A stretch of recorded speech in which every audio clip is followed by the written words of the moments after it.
नमस्कार दोस्तों, psychology awareness में आपका स्वागत है। मैं राहुल अडाव, काउंसलिंग साइकोलॉजिस्ट। आज आज हम ओवर थिंकिंग इसको कैसे कम किया जाए इसके बारे में बात करेंगे। तो ओवर थिंकिंग हम समाज में देखते हैं कि बहुत सारे जो एक तबका है समाज का जो ओवर थिंकिंग की समस्या फेस कर रहा है। तो ओवर थिंकिंग मतलब बार बार थॉट्स आते हैं और मन जो है विचलित रहता है सदैव, और मन शांत ही नहीं रहता है। वो रखने की बहुत कोशिश करते हैं पर वो शांत नहीं रहता है। तो इसका रूट कॉज कहाँ है? तो इसका रूट कॉज हमारे मन के अंदर ही है, क्योंकि हमने उसको ऐसी हैबिट लगाई है। तो इस हैबिट की वजह से हम ओवर थिंकिंग करते हैं। तो ओवर थिंकिंग करने के साथ में कुछ ऐसे इमोशंस आ जाते हैं जो इमोशन की वजह से हम फील करते हैं। जैसे हमें कभी कभी ओवर थिंकिंग की वजह से पछतावा आता है कि हमने वो नहीं करना चाहिए था। पछतावा आता है और ये भावना बहुत देर तक रहती है। और जब भी ओवर थिंकिंग की सिचुएशन होती है, अगर हम कुछ काम कर रहे हैं तो उस काम को भी हम ओवर थिंकिंग के बीच में अनदेखा कर देते हैं। उसके ऊपर हमारा ज्यादा ध्यान नहीं रहता है। और ओवर थिंकिंग के साथ में ही ये जो भावना है कि हम दूसरों को कष्ट देना चाहते हैं या खुद को भी कष्ट करते हैं। तो सबसे रूट कॉज कहाँ है हमारे ओवर थिंकिंग का? तो हमारे मन में ही है। तो मन में ही कितनी भावनाएं, बहुत सारी भावनाएं। तो इसका रूट कॉज हमारे मन में है और मन में बहुत सारी भावनाएं आती है। जैसे कि हमने अभी 2-3 भावनाएं देखेंगे और हम आगे भावनाएं देखेंगे कि ओवर थिंकिंग करने से कौन कौन सी भावनाएं हमारे मन में आती है। उदासीनता के साथ ही सुबह अगर हम उठे और मन में अगर थॉट्स वही जो रात वाले थॉट्स है, कोई इवेंट हुआ है और सुबह उठने के साथ में वही थॉट्स बार बार रिपीटेड आ रहे हैं, तो उससे हमें जो बेचैनी सी लगती है। बेचैनी की लगने के साथ में हमें सुबह बहुत अच्छा नहीं लगता है, फ्रेश नहीं फील होता है। मन में हीनता की भावना आती है।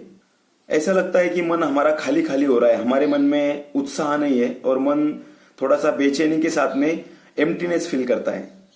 उसके बाद में हम अकेला से महसूस करते हैं कि ओवर थिंकिंग के साथ हम डिस्कनेक्टेड हो जाते हैं। जो हमारी सोसाइटी है, जो एनवायरमेंट है हमारे बीच सराउंडिंग का, तो इससे हम डिस्कनेक्ट हो जाते हैं, अकेलापन महसूस करते हैं। उसके बाद में ओवर थिंकिंग के साथ हमें चिड़चिड़ापन आता है, बहुत ही इरिटेट और चिड़चिड़ापन हम फील करते हैं।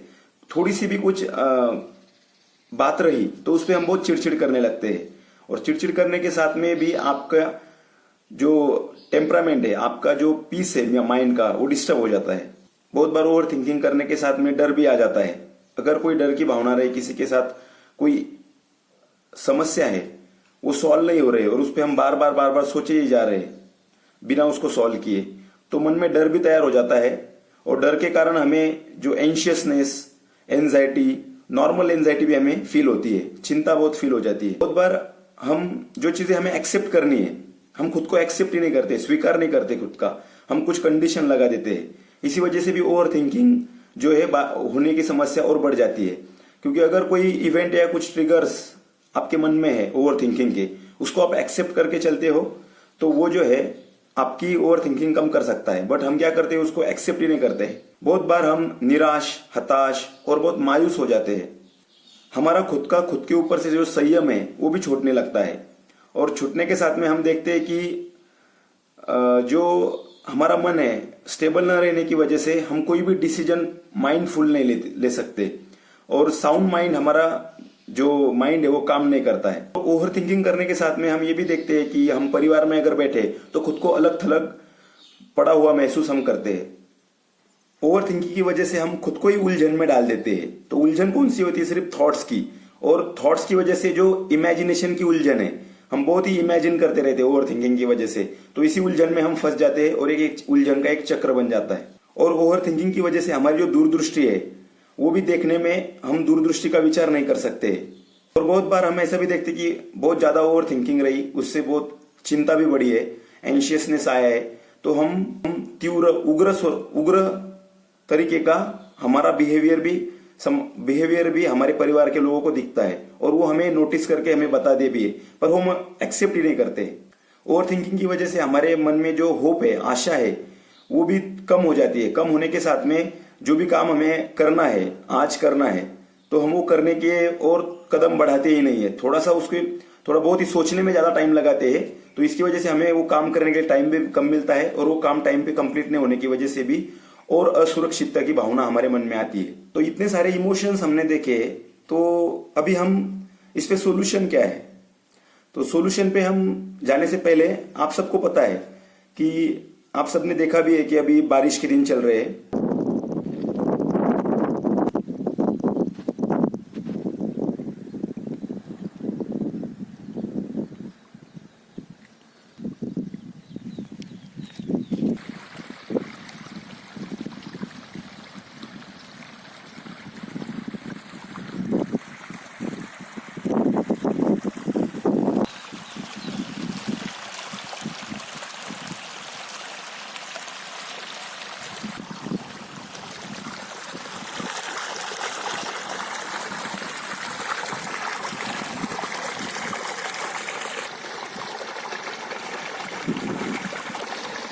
तो जो भी रिवर्स है, नदियां है, वो बहुत नदियां है और छोटे छोटे तालाब है और कहीं से पानी भी जा रहा है।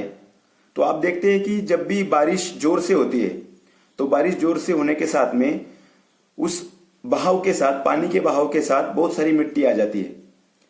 तो हमारे मन में जब भी थॉट्स बहुत बार बार आ रहे हैं, तो वैसे ही हमारे मन में भी वो थॉट्स बार बार आने की वजह से हमारे मन में भी मिट्टी जम जाती है। अगर हम इसके साथ कंपेयर करेंगे तो आप देखेंगे कि जो पानी का बहाव है, बहुत टाइम जाने के बाद में हम ये देखते हैं कि पानी का बहाव बहुत स्लो हो जाता है और जो भी मिट्टी के कण है वो धीरे धीरे नीचे बैठने लगते हैं और पानी क्लीन होके अपना बहाव संत गति से करता है। तो हमारा मन भी ऐसा ही है। जब हम हमारे मन को बहुत बेचैन करेंगे तो बेचैनी के साथ असुरक्षितता भी बढ़ेगी और जितने हमने इमोशंस, भावनाएं देखी है वो सारी ज्यादा बढ़ेगी मन में। तो इसकी वजह से हमारे मन में जो हमने अभी देखा कि रेत है, जो मिट्टी है, इसी तरह से विचारों की मिट्टी हमारे मन पे उसका लेप बनता रहेगा। तो हमें क्या करना है कि खुद को स्लो डाउन करना है, पानी की तरह।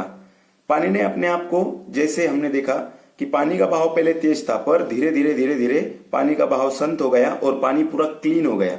वैसे हमारा मन भी, जब हम खुद को स्लो डाउन करते हैं तो हमारा मन भी क्लीन होता है। तो आशा करता हूं कि आप इस वीडियो से आपके मन को क्लीन करना, स्लो डाउन करना और आपके मन में प्यूरिटी लाना, ये सीख गए होंगे। Thank you.